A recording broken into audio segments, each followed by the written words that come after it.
Hello butterflies! Welcome back to my channel. Today's episode is about teacher makeup. This look was requested by Mir. Hi Mir! But I'm so sorry Mir, this is not your ordinary teacher makeup but a special occasion teacher makeup.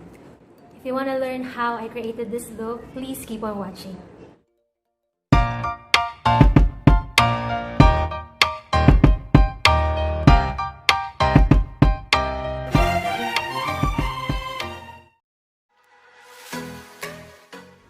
To start off, I am using this Wet n Wild Photo Focus Liquid Foundation in Golden Beige.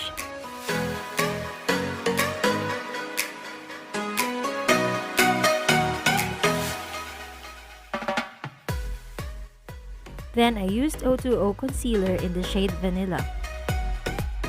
This is to highlight my face and brighten up my under eyes.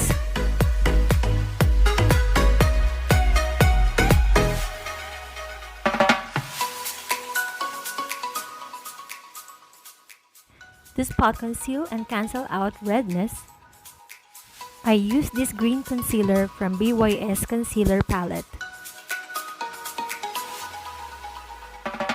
Then topping it off again with a regular concealer.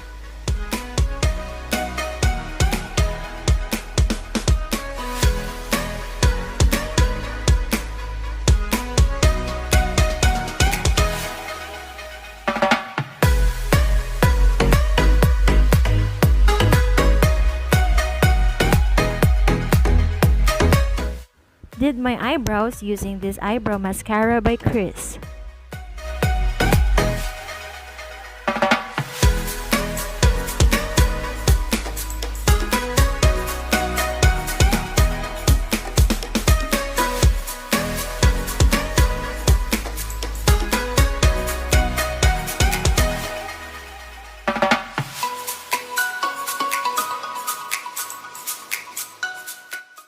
Make sure to blend out harsh lines.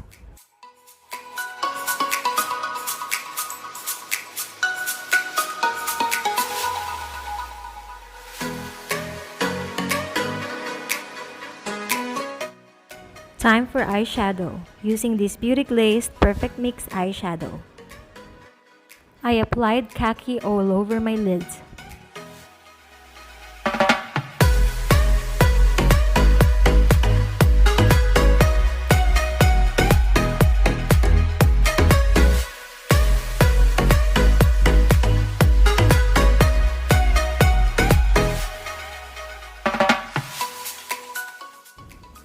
Then I applied Camel on top of my lids until just above my crease.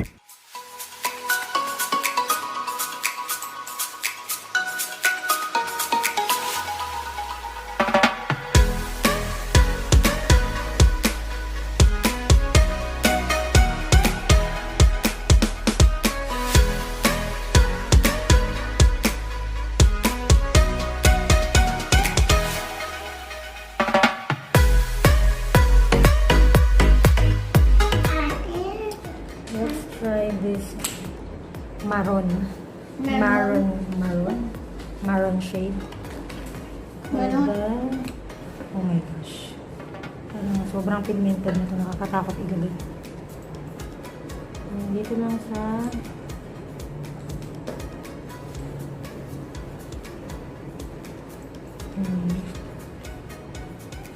outer.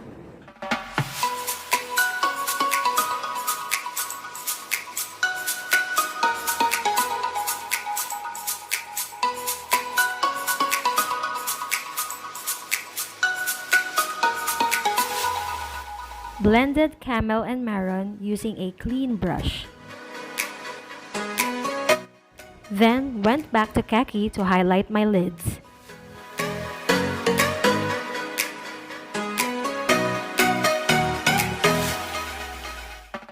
Applied Maroon on the lower lash line. And smoked it out using Camel.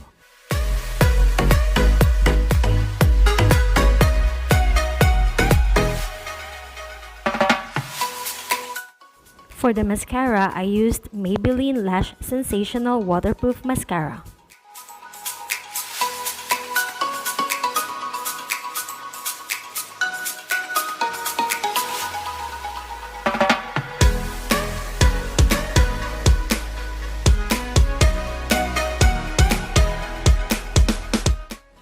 Contoured my face using BYS.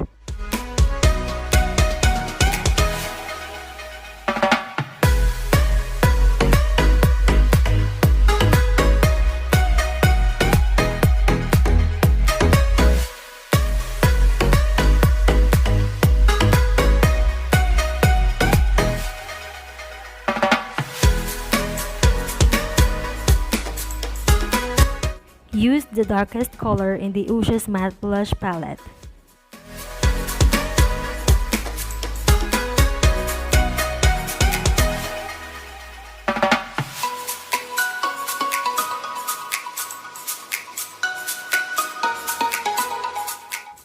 Contoured my nose using the Camel eyeshadow.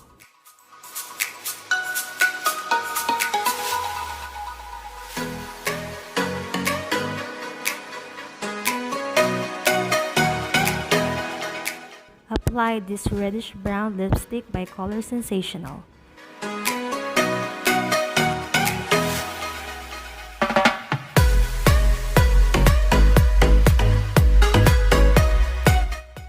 Finished off the look using Coty Airspun Loose Powder. This is in the shade Naturally Neutral.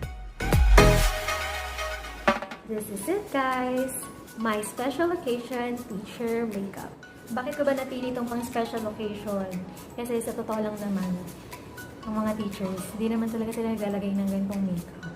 Usually, ako, nung teacher pa ako, ang ginagawa ko, yung pang everyday makeup ko, katulad nung nabanggit ko dun sa no makeup look, yung tinted moisturizer, or BB cream, or CC cream, kilay, konting cheek tint, at saka lip tint, and then you're good to go.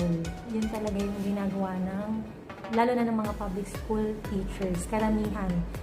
Ewan ko that is based on my experience. Kasi ganun lang ang ginagawa namin ng mga co-teachers ko. Pero sa panahon ngayon, ang karamihan naman ng mga teachers ay nasa bahay dahil nag-online classes, I would still recommend this look. Especially if you can spare 30 minutes of your time to prepare and look presentable before you go on cam. Isang tip lang, kung nakikita nyo, kung mapapansin nyo dito sa makeup ko, hindi ako gumamit ng mga shimmers again kasi hindi siya pang professional, hindi siya pang teacher. For me, sa tingin ko mas bagay yun sa ibang okasyon, pero hindi sa loob ng classroom or hindi during your online class. Especially kung meron ganitong, yung ibang teachers gumagamit sila ng ring light, katulad dito ginagamit ko. Talagang mangingintab kayo pagka naglagay kayo ng highlighter or ng mga shimmers at baka makadistract pa sa mga estudyante. That's it! If you like this video, please don't forget to click like and share. And also subscribe to my channel and click the notification bell for updates on my new videos. Bye!